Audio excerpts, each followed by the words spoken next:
check the mic and make sure it sound right, boys. Hello, everyone. Welcome to the What's Up Macha podcast. This is Abhishek. And this is Abhilash. Today, we have a very special guest with us. Her name is Mrs Vani Murthy. She is ambassador for sustainability in Bangalore. She's an urban farmer and she's also a waste management activist. Ma'am, thank you so much for joining us today. Thank you for having me on your show. That's great, ma'am. Ma'am, just getting right into it. Ma'am, how did you get into this space? What was your journey from being Mrs. Vani Murthy to being referred to as Worm Rani on Instagram and being called the Queen of Compost? What was your journey, ma'am? The journey goes more than a decade back. I am a regular homemaker, been very protective environment and hardly did anything outside home on my own.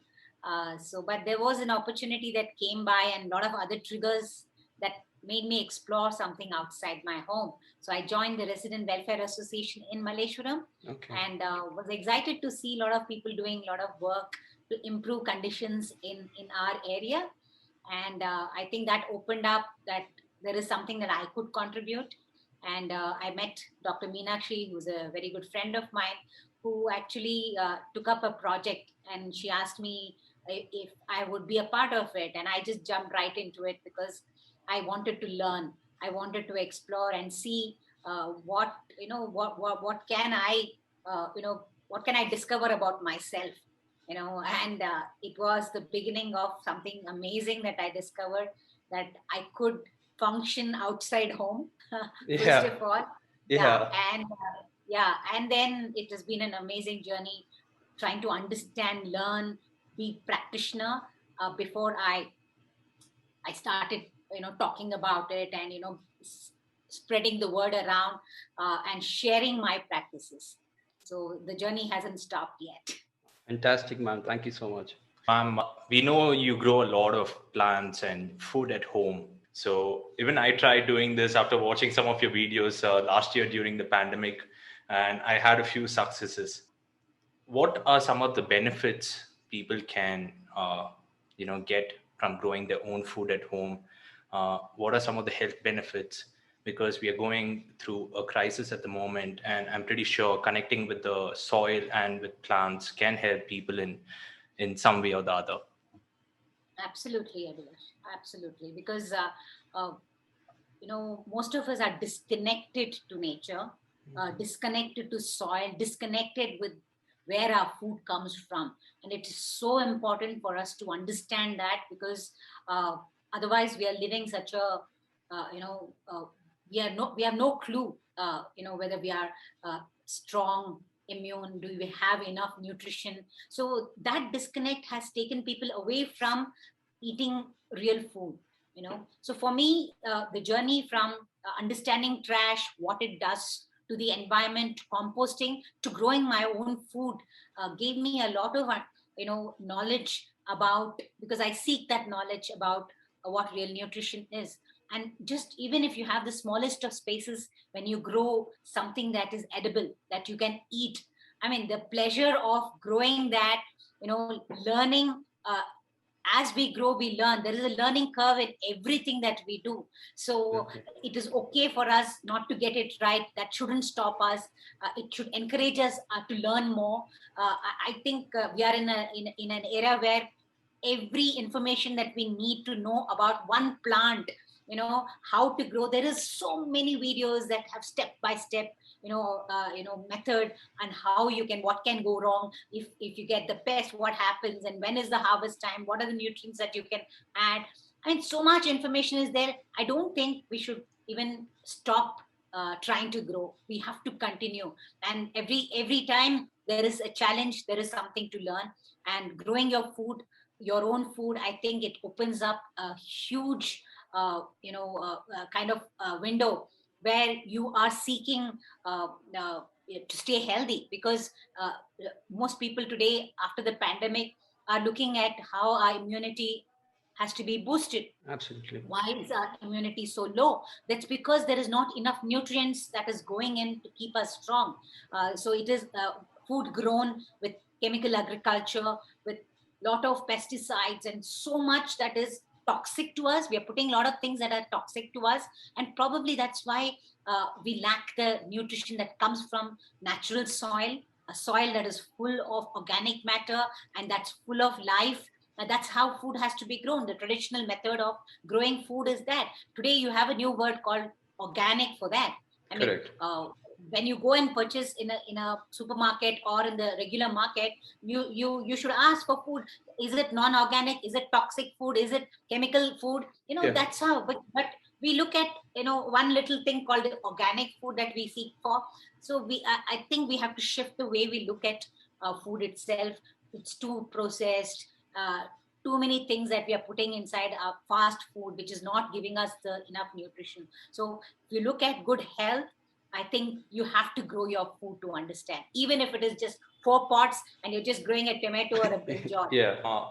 Just going ahead with the same topic, you're talking about how we don't have any connect with the soil. There's no nutrients in the soil, and most of our food that is grown does not have the nutrition that is required to boost immunity and everything, right? Now there are also concepts like hydroponics and vertical farming that's come about, where they don't use any soil. Ma'am, what are your thoughts on growing food in such a manner? Is it beneficial for humans? Will we get the right nutrition by eating such kind of foods? What are your thoughts, ma'am? I'm sure it has good nutrients, but I'm not a fan of growing in hydroponics. I believe in building soil because that's the most natural way to grow food. But I'm not, against anything like that. It is great if people can grow in small spaces, a lot of greens. A lot of people grow salad greens in hydroponics, and you don't need much space. It is a vertical kind of farming. With urbanites having hardly any space, if it still gives you an access to growing your own food, I think it should be fine. But I have never grown in hydroponics. I can't say much about what the nutrients are. They are not natural. I believe they add nutrients to the water. So there are some fish. I don't know. There are different kinds, but I haven't explored, so I don't know much. Okay. I'm just adding to that point, ma'am. So you're a big advocate of urban farming as well. Like, what does one need to do who's a beginner to start farming at home? Like for a common person in Bangalore who's not having too much space, like having a small balcony or just a spare room, like a storeroom or something like that. What resources does someone like that need to start something, and how long will it normally take to see results? If you're growing regular, first thing is you need sunlight. Without sunlight, you cannot grow very well, because sunlight is one of the most important things. Of course, there are few things that you can grow in partial sunlight. If your balcony doesn't have much sunlight, you can still grow your greens. With less sunlight and no balcony, you can, in your windowsill, you can grow microgreens. That's superfood. You can experiment with things depending on what kind of situation you have, your home, where does it face. If it is like there's hardly any sunlight, I don't think plants do very well, but you can still give it a try. There's no harm in trying. If it works for you, it'll be great. It's basically to understand that even the smallest spaces, if you compost, you're using the ready compost, the mature compost, to build your soil, which is a living soil. And then you can sow the seeds. You can buy good open pollinated seeds, which are not GMO. And then you can sow them online. You have plenty of seeds that are being sold, good seeds. And then there are some plants that you need to sow them in smaller containers, make saplings, and then transplant. It is a journey. I think you start off small, just throw something in and see what comes out of it, and then look at, you seek more understanding, then you look up stuff and learn more, educate yourself. And then I think groups, for me, what worked was, I'm a part of the organic terrace gardening group in Bangalore. Correct. And amazing space for learning, because it's learning through sharing. People are there to give you the advice when something goes wrong. One person puts that I have this pest, I don't know what it is. So you get all the answers within few minutes. So there is a natural tendency to share and learn from that sharing. So I always call that like a university by itself. The Facebook page, where that's where you learn. You don't have to go to university to learn about agriculture. Especially urban farming. Correct. I think it's most natural thing as human beings that we tend to we have to eat. So I think there is a hidden farmer in each of us. That's what I believe. Correct. So you just need to tweak that sensibility about how do you get that farmer out of you. So I think all of us have the potential, and if children in young age in school, if they are introduced to farming, it's a skill set for the rest of their lives. Absolutely. I think that's more important. I don't know if you can use physics as a skill set, but if you teach farming, I think that will be a skill set that you can go about, wherever you are in life, whatever age you are, you can catch up with farming. Absolutely. We were just discussing yesterday that, yes, in school, if they introduced concepts related to farming, sustainability, like the kids would, it would be so much of a difference in the education of a child, right? Absolutely. Yeah, absolutely. Which is hopefully the government or the education systems take it up in the near future and can, make a difference. Ma'am, are you working with any schools as such to, promote these kind of practices? Is this something you want to take up as a project? Not really, but we have a book called Trashonomics that was written by a few of our members. Correct. And that book is like a 5-chapter book for school children. I feel anybody who reads it gets a more understanding on what trash is and what are the different kinds of trash. Correct. What pollutes, what can recycle, how do you reduce, what is compost, and then what can you grow from it. So it gives you a simpler way. It's an activity based. So that's something that a lot of our people who are working in this space are promoting in schools. I myself haven't really got into that space because I don't know. I like doing things sitting at home. So especially during the pandemic, gives me a double benefit of not ignoring home, but at the same time, doing whatever I can. I think I have got that where in that frame of my reality that I work, that I don't have to be too away from home. At the same time, I'm doing what I enjoy doing. I'm still contributing, and also I'm excited about any time I have to go online, talk to people. It's always something I look forward to. Absolutely, ma'am. Just a question on your social media following. How did you achieve 150,000? It's such a phenomenal kind of achievement, like to have so many followers and people, because we know that you have been putting content out about sustainability, composting for a long time now, and you've been in the space for over a decade. So what was your technique to reach out to so many people? How did you manage to get such a following? Can you give us some tips? I have no clue. I don't know how it happened. It is the pandemic that pulled me into this constant need to talk to people, because I thought a lot of people were at home, and it was the best time for me to introduce composting.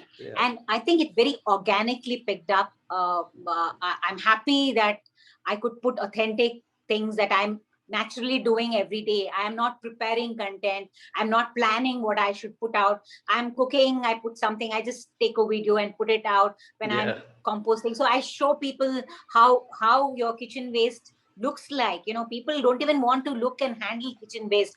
You have to own it. You have generated. If you don't own that up, you're not going to go anywhere. It will just be out of sight, out of your mind, and you don't know how it's polluting. So I was on Facebook for a very long time, since 2007, and I had a good following there, but I cannot manage 2 social medias. When I shifted to I think way back in 2014, I shifted to Insta, but I was not doing much on Insta. But for the pandemic, I think when I started when the pandemic started, I was like 3,000 followers. Oh, And wow. it is like in 1 year, Wow. this is what happened. And Wow. it is absolutely magical for me, because I can't understand. Many times I try to grapple, what is it that, gets you that kind of people, or people who really are keen on understanding and knowing. And the word spreads around, and I get so much love. And, there's so much of goodwill that comes towards me. Absolutely. It just empowers me even more. I never tire of talking about this, only because I know there are a lot of people who consume this kind of content. Absolutely. And it is natural. I'm not putting too much effort. It's my day-to-day activities that I talk about. I'm just enjoying this space. I'm just enjoying this. Yes. Beautiful, ma'am. A lot of people enjoy your content and really look forward to seeing what you do with composting and everything. Ma'am, on that note, what is composting? How can we manage the waste that we put out from our own houses better? Is it tough? Where do people start? Composting is the breakdown of organic matter. It happens naturally in the natural world. When you go into forests and you love to go to resorts where it is, totally, in its raw form, where nothing is it's untouched. It's so beautiful because there is something that's naturally maintained. There's no interference of human, because to me, I feel that we are the only species on this planet, in the natural world of this planet, that's putting things that the earth can't digest. Absolutely. Right? Yeah. And but in the natural world, things are very much in balance, and every other species lives, in that kind of natural world where there is a balance, and it's a part of who they are. In the forest, you see natural recycling happening. Whatever sheds the trees shed, it goes back to create nutrients back to the tree. That's why they are so lush. Nobody puts fertilizers there. Nobody puts water there. So there is humus. There is maintained. There's so much. If you move the forest floor, there's so much of life under it. You move the forest floor, you ruffle some leaves, and you'll see insects, bugs. You'll see earthworms, and it's like life thrives there. That's because it's untouched. But what we do in city and in others, when the tree sheds leaves, you sweep the leaves and burn them up. So you're doing completely something opposite to what nature intends you to do. Correct. So in such conditions, what happens is we forget that all that we generate as organic matter, be it from our kitchen or from the plants or whatever, what comes off the ground has to go back to the ground. It has to go back to building soil. And that natural cycle we have completely broken. And what we generate as kitchen waste goes up and ends up in a landfill. It's a land dump, gets trapped there, and it starts to pollute by releasing methane. And what goes into the land is the plastic and other non-biodegradable stuff that's ending up in the soil, and it's polluting the soil. It is so it's so scary that as human beings, we don't have that little bit of understanding of how nature works. And we are so disconnected. That's why I said we are so disconnected from nature. And to simplify this whole thing is, if each of us compost, right, by the choice that we make, that this is great resource that shouldn't get lost. When it leaves your home, it gets lost.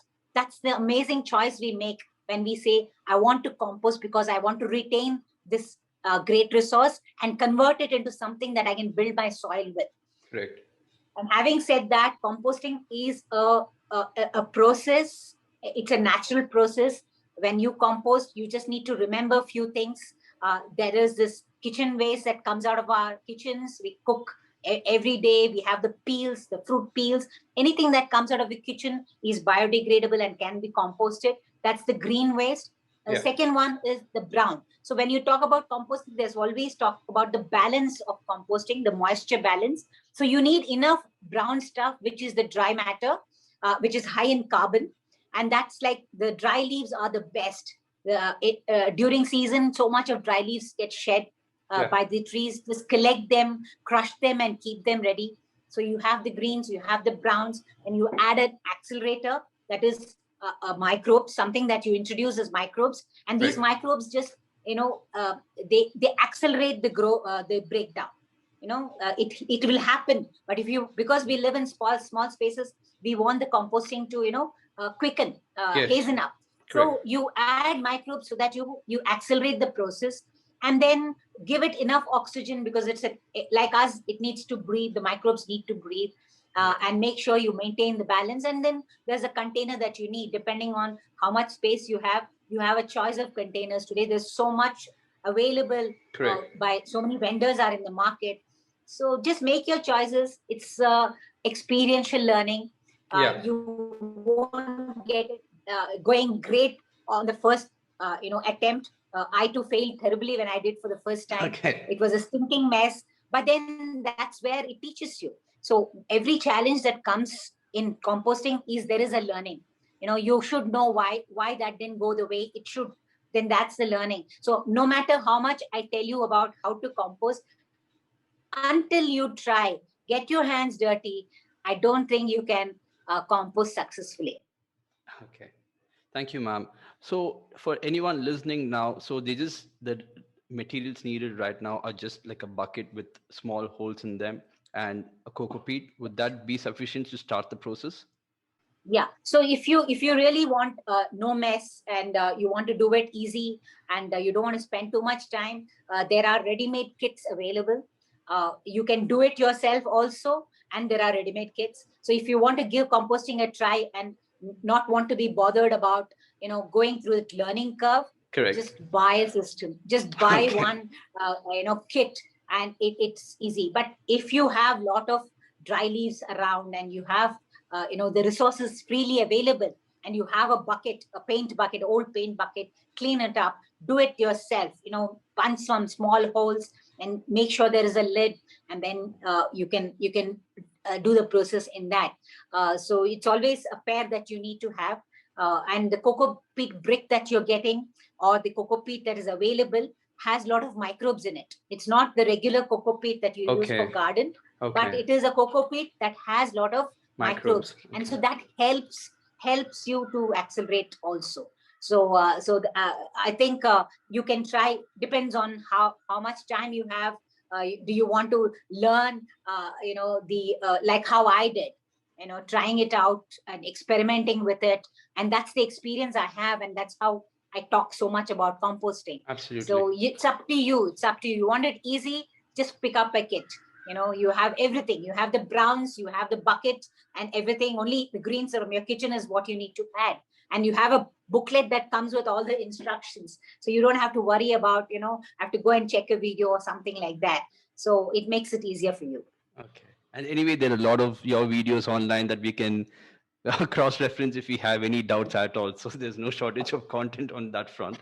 So thank you so much, ma'am. Ma'am, coming to waste management.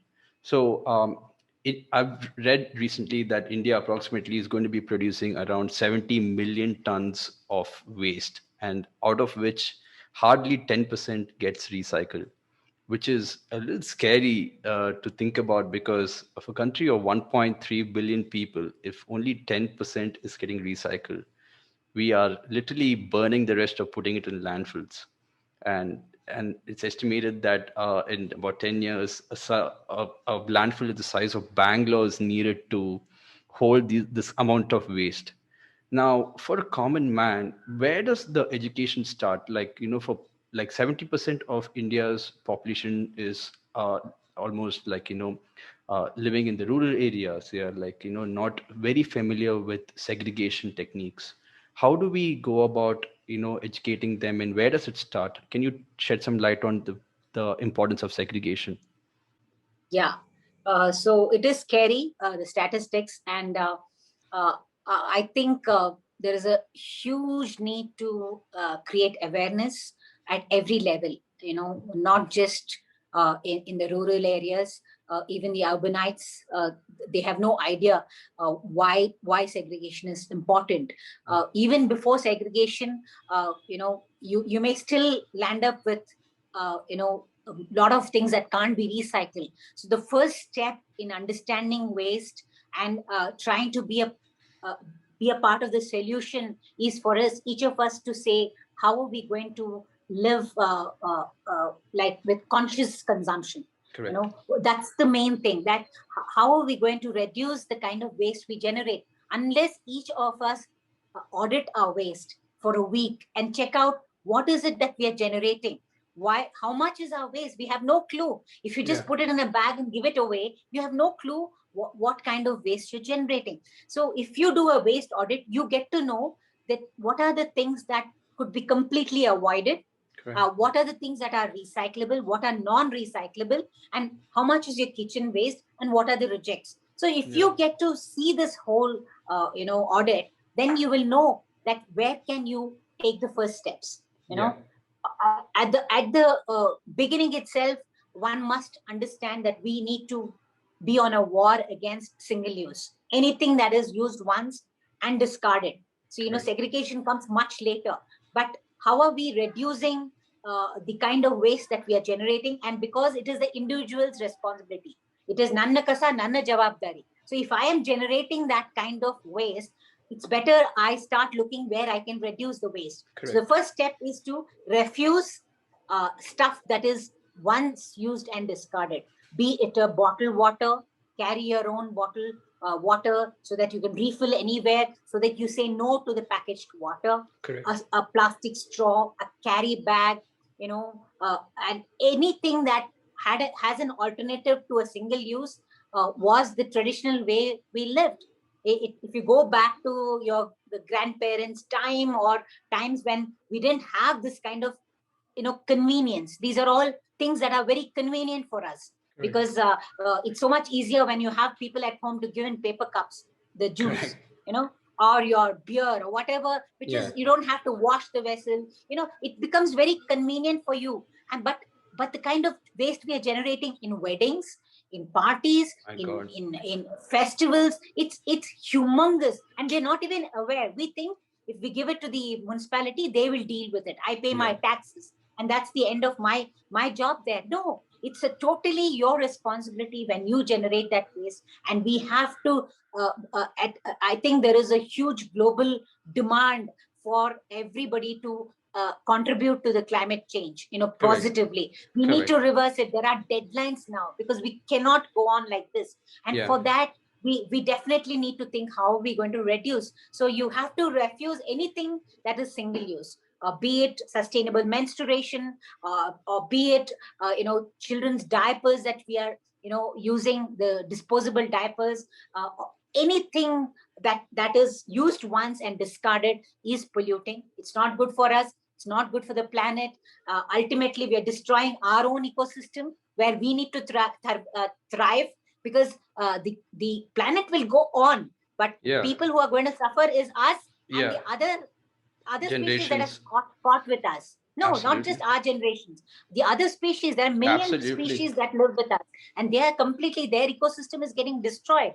Be it in the ocean, the life in the ocean is getting destroyed because microplastics there everywhere. So I think the first war will be against disposable stuff, non-recyclable stuff. We need to go back to eco-friendly ways of living, conscious consumption, and then look at segregation as a way to divert it away from the landfill.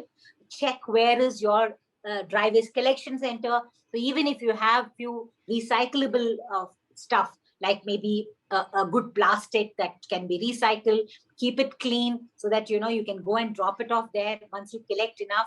And then when you segregate the rejects, it's a very small amount. That's the one you can give it to the municipality, and then you're actually reducing the burden on the municipality and on the landfill, right?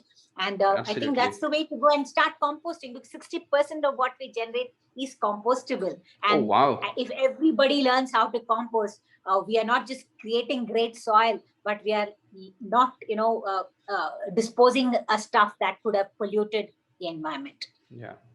Thank you, ma'am. Ma'am, going on the fact that you just said 60% of the waste produced in this country is compostable. So that is a huge number that can literally change the game of the waste management in this country. As a person who's interested in business, I believe incentivizing composting would make people like, get into it more? Because right now it is just a very social, a very responsibility kind of an act. Like if a person feels sensible, they will get into it.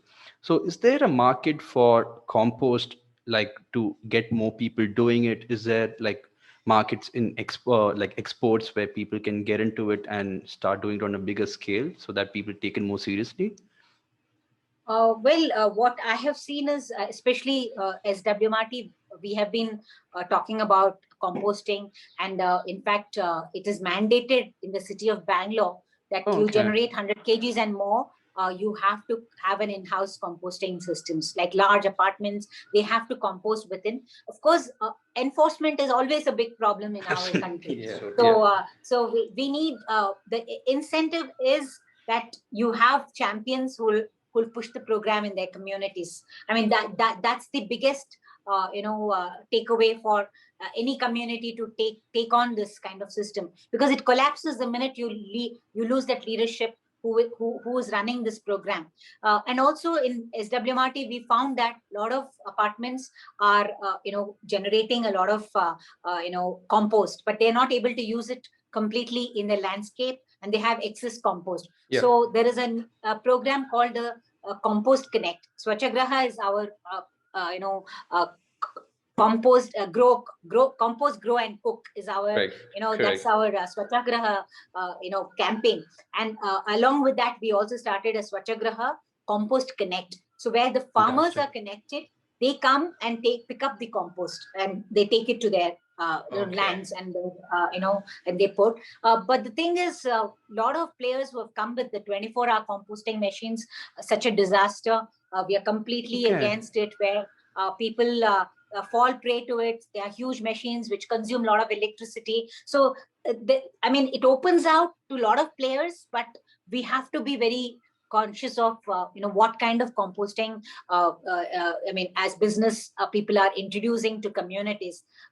We are completely against the 24-hour composting machines, which are actually they don't create compost, they just burn the organic waste. So Wow. that's something we have been warning people. But of course, there is a huge market for vendors to come in with good business plans to manage community composting, and also get more and more systems for individual composting, make it fun for them, make it easy for people to do. Yeah, I think that you could, a lot of research, and you could push, because daily dump has been there for so long. Yeah. And like that, a lot of vendors have come up now.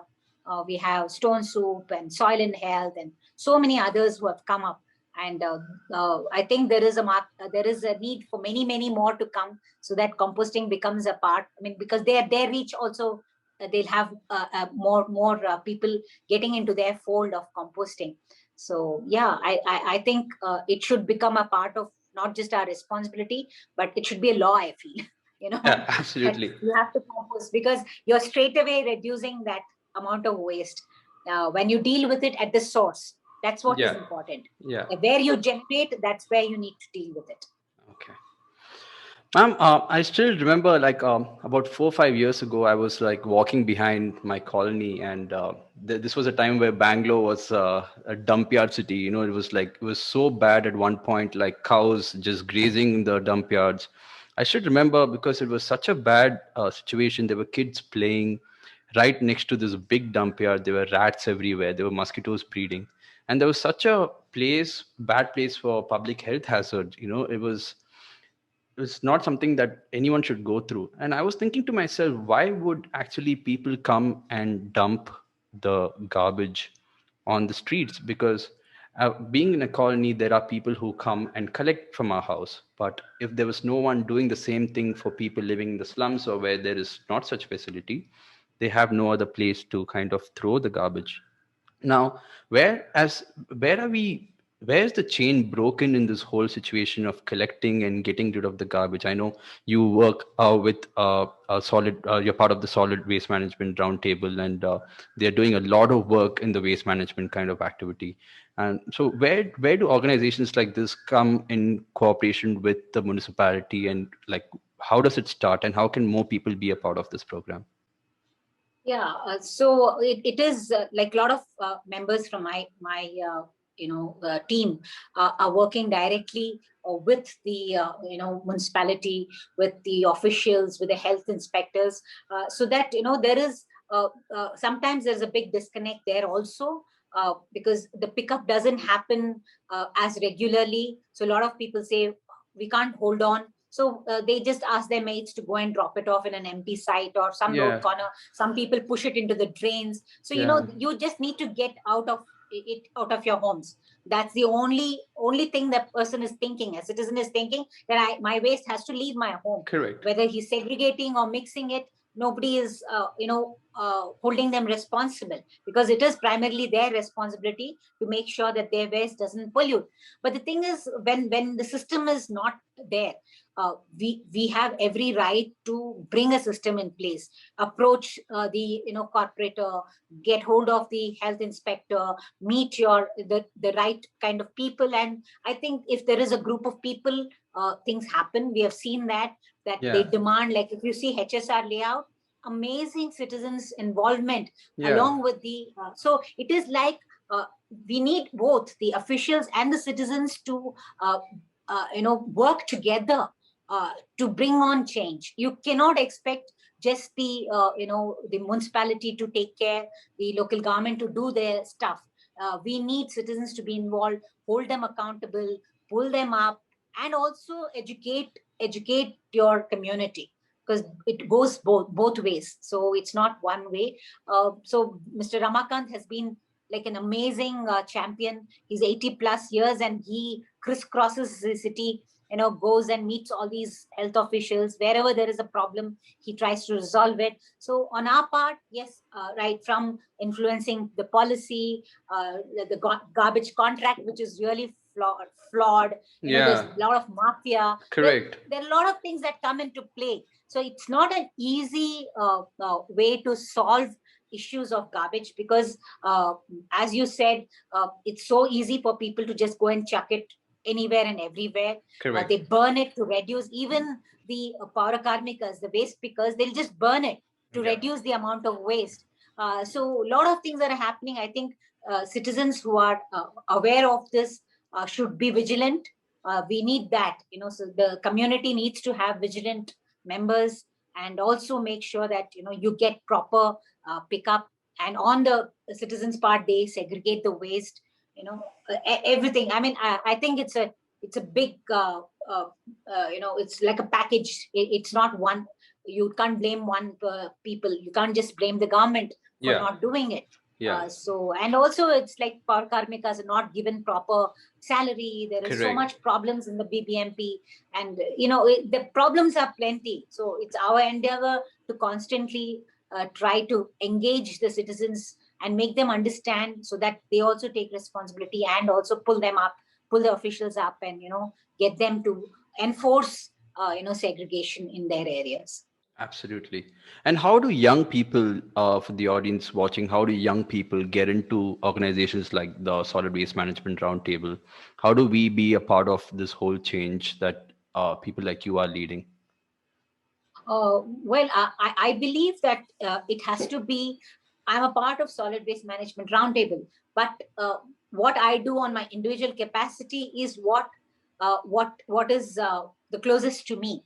Absolutely. That so if you want to make a real change, we are there. You have our website, our campaigns. What is 2 bin 1 bag? The segregation campaign. Absolutely. We have Swachhagraha. We have the Trashnomics. If you just understand the whole thing, you can understand that we have already past 10 years built up enough content for people to understand and take it up in their own areas. We need leaders. We need teams working in apartments, in communities and ward level. If people come together, then I think you are creating your own little teams where you can work the closest to your home, because that's where you're needed. You don't have to be a part of an all Bangalore team. That's not the most important thing. You need to be a team, take up probably projects.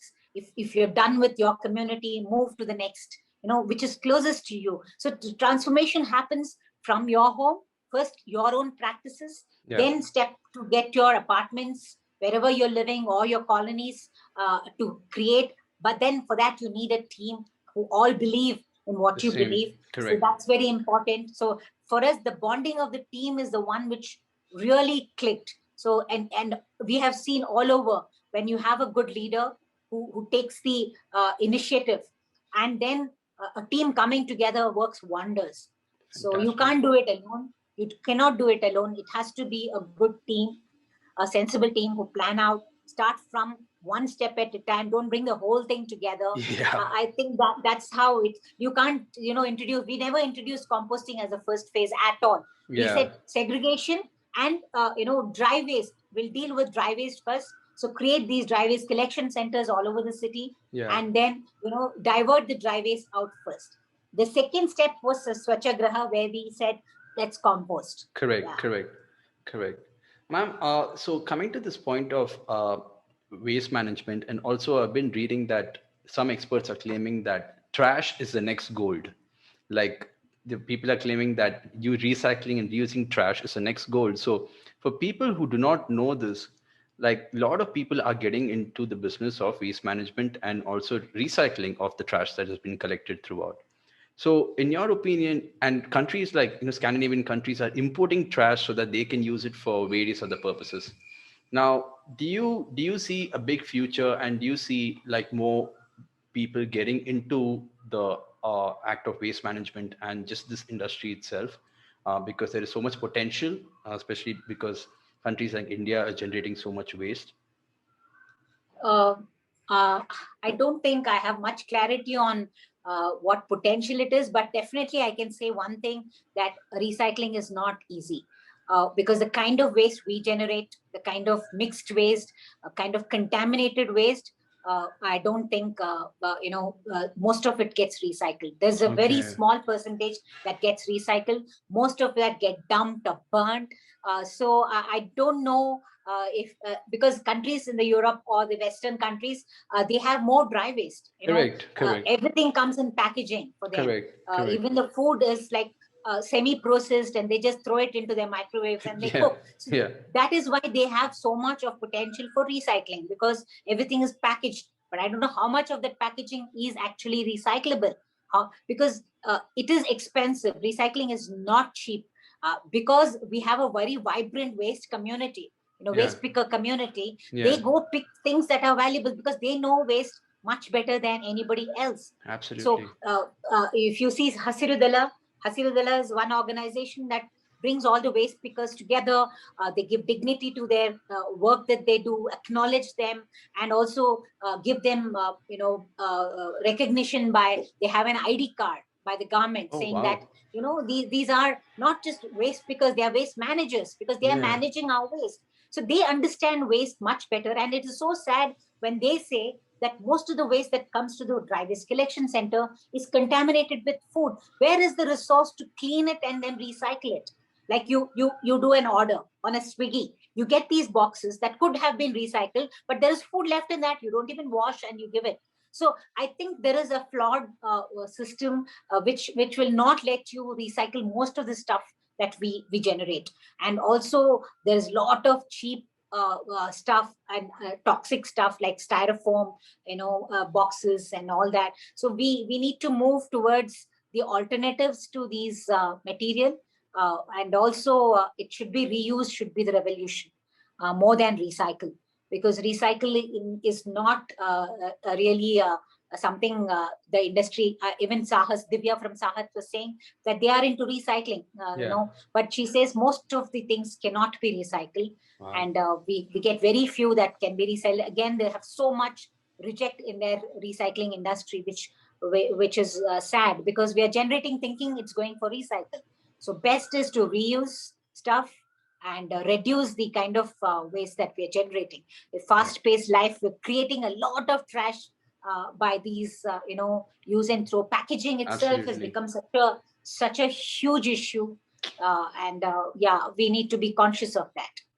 Absolutely, ma'am. So is one way of reducing waste now going sustainable with products like bamboo straws? They're using rice-based materials for making boxes. is that a solution, ma'am, or is this just that we have to reduce the consumption in one level and also consider that? Yeah, personally, I don't think alternatives to that are, especially if they are kind of uh, a replacement. Again, it becomes a single use and discard. You Absolutely. use energy to make that product, and if you're using it again, and after one use, if you're discarding, it really makes no sense personally to me. So for me, it's reuse will be the thing. But of course, a lot of people need to package food, so there are packaging material which are more earth friendly.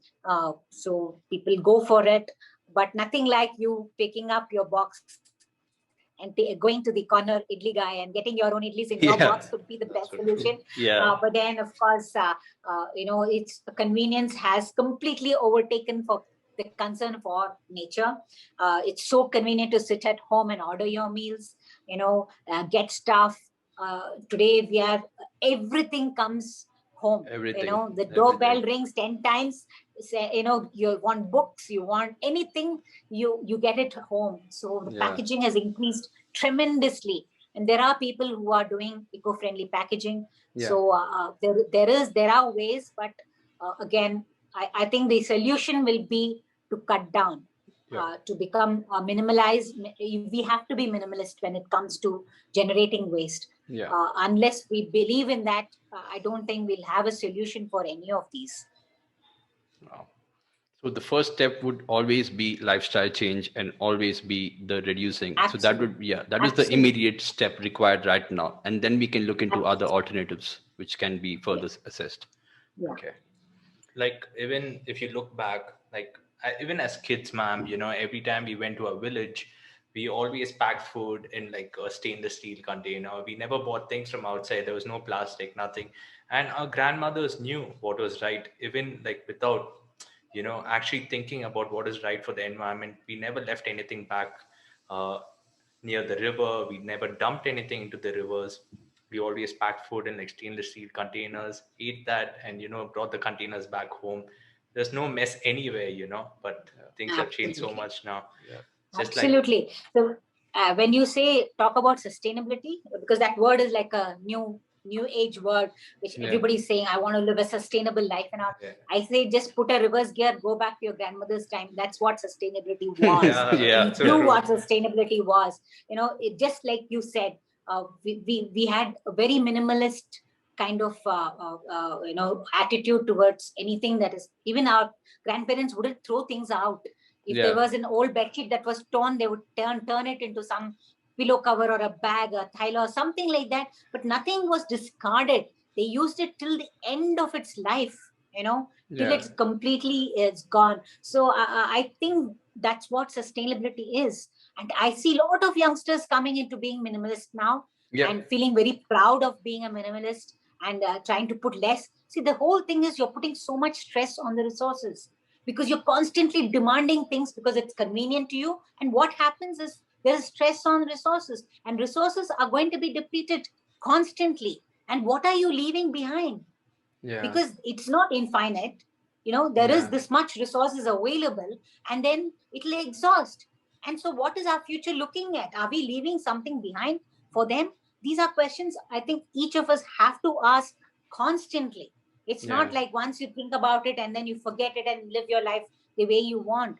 It has to be conscious, conscious living, and as far as possible minimize that convenience that we all fall prey to. Absolutely. It's Absolutely. so easy to fall prey to convenience. Absolutely. Ma'am, I know like you're big into bioenzymes as well, and I've heard you in other podcasts talking about how certain natural products can be used as uh, for your day-to-day cleaning, washing your vessels, washing your clothes. What lifestyle changes did you make to get into bioenzymes and use it on a day-to-day basis? Yeah, yeah. As I keep telling often, we need to be doing stuff one bit at a time. When you rush into something all together, that I want to live sustainable, let me do this, and then it just collapses because it overwhelms you. it just overwhelms you, because these are all new practices. You have no clue. You're so used to the way you live. And if you bring on too much onto yourself, it becomes very difficult. So you go onto the path of wanting to learn. It's an everyday learning, new practices and all. So bioenzymes, I knew about it quite some time back, but I was so much into what I was doing already. I didn't give it much of a thought, but there came a time when I just picked it up. And there were, I know I have seen Smita Kamath, who has been constantly talking about it. And one fine day I said, I have to give it a try. I picked it up from her, I purchased from her, but I never did it myself. Then there's no stopping. Again, till I understood what is the damage that causes by what I'm using, the chemicals that I'm using, right from my shampoo to my soaps, to my Harpic, to the cleaners, the glass cleaner, the washing, dishwash, everything had chemicals, and they were all kind of discharged from our homes. And where is it going? That's an important question. When it goes out of our homes, where it just doesn't disappear into the thin air.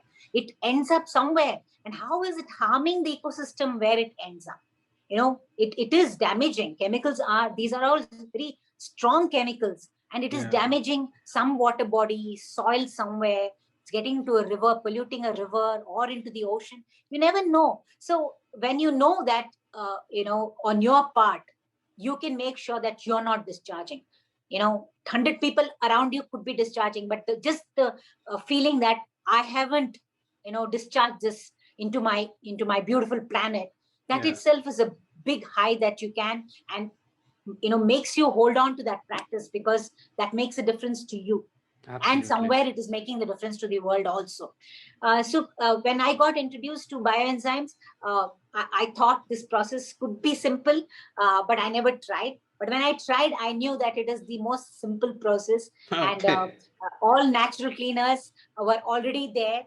We had the soap nuts, which our grandparents were using for our hair, to wash our hair, the shikakai powder, and ash to wash our vessels. So these were already there. And we just needed to explore and try it ourselves, because we thought these were all, things that won't work for us. And they don't clean. Even today, some people believe, your clothes can't get cleaned with soap nuts. Yeah. It doesn't clean it very well, but it does, because it is got the properties of a cleaning agent. And bioenzymes is like an all-purpose cleaner. It's like, it smells great. It's easy to make. It's made from the discards from your own home. You are eating oranges, you're eating Mosambi, you're having lemon, you squeeze lemon. All the peels are the ones we are using. So you don't have to compost them, but you can, even your kitchen waste can be segregated. You can take the bioenzymes, the citrus peels for bioenzymes. You can do the banana peels for doing some kind of, plant nutrients. So we can use different parts of our kitchen waste also to create that kind of thing. And I'm so happy I started making bioenzymes, because that's made a huge difference, because I can also talk about it. I can talk about some things that I practice. I have never talked about bioenzymes till I started making it, though I knew about it. Yeah. But once I started making excitement of trying it and using it, as a practitioner, I felt very confident about talking, and it's really picked up. I mean, I get a DM every day with one picture that I made my first bioenzyme man. So wow. It's so what a fantastic. I get this response that we have been making compost. I get pictures of the compost. If I show a butterfly, people started, also trying to nurture butterflies. So it is great. I feel, what I get back more than what I put out. Yeah. I just put it out, but what I get back is what gives me the energy and the excitement to continue. Ma'am, you have inspired us to get into this, and we will DM you a photo of our compost and a bioenzyme as well. Very soon. Super. Very soon. And we'll make 10 of our friends also try it and, send you pictures. I think that's our responsibility right now. That's our responsibility right now. Ma'am, just to end this, I'd just like to get your opinion on what challenges did you face, like for young people getting into the sustainability field? who would want to become like you someday, create the kind of impact that you're making. What challenges did you face along the way, and where do you see the trend going in the next 10 to 15 years for people who are starting off now in this field? Because after speaking with you today, it's like I feel a big responsibility shift. I feel like, oh my God, we have to make such big changes in our lives to make this difference. Otherwise nobody is going to do it. We have to get into it, get dirty, and do it. So along the way, what challenges did you face, and what would be your advice to young people? Yeah. I don't know. I got into this space, and for me, it was very organic. It was like I was waiting for something like this to happen. So I never really had challenges as such. But what really helped me to not look at them as challenges, that I ignored anything that would be negative. Like if suppose in my apartment itself, if there are one or two people who would not segregate, Yeah. I wouldn't waste my time on that, because there are 10 more people that I could go and actually make a difference by talking to them. So Right. I think I kept away from people who resisted, who didn't understand what I was trying to say or what we were trying to say. And so that is why I didn't have problems of wanting to convince somebody. It was just that I had to be authentic about what I talk about, what I do as a practice, and that is enough. It translates. That conviction that I have in my practice is what is translating. So when I understood that very clearly in the very beginning, it was very organic for me. So I didn't find challenges. There are a lot of people who have resistance. They fight. They get dejected. They say nobody will do it. Yeah. They just give up, thinking that there are people who don't get it, and it is I'm just wasting my time and energy. For me, I made that huge distinction of keeping away from such people. Absolutely. And seeing more positive responses that I latch on to, and push myself ahead. So it became very organic, because I think it became a part of who I am. What I speak or what I say is my conviction. That's what helped me also to get where I am today. I owe that to that huge commitment and the excitement that I had in this subject itself. And what do I see in future? I always am very hopeful, and I know youngsters like you, so many youngsters like you who have got that bug. I wish it's like a fever, it's like a virus that spreads faster than corona. This need, yeah. I would want that.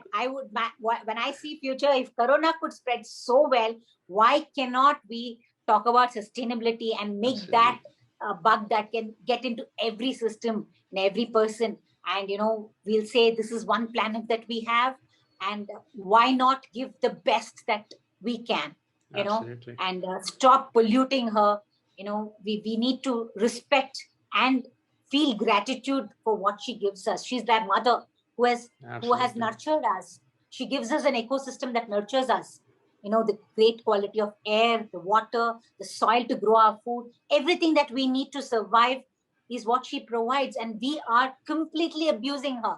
If this is, gets into everybody's head, I think we all will do. So I have a huge positive feeling that it will happen.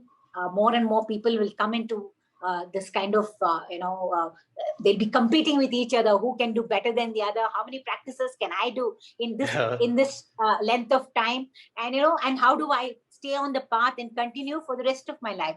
Sustainability is picking up a practice and taking it to the rest of your life. It's not like a trend. You do it for some time. It's not something that, just people are talking and then you forget about it. It is something that you have to imbibe, make it your own.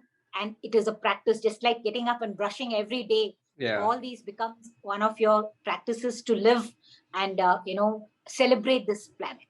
Absolutely, ma'am. That was so inspiring to hear. It's like so nice to hear someone respect and treat the way you see nature and the earth. So thank you so much for that. Before we finish, is there any links or any websites that you want our audience to have a look at? I know you're involved in various organizations. Anything that will be of any help from if they want to start off somewhere, we can definitely talk about it. So 2-bin-1 bag is amazing.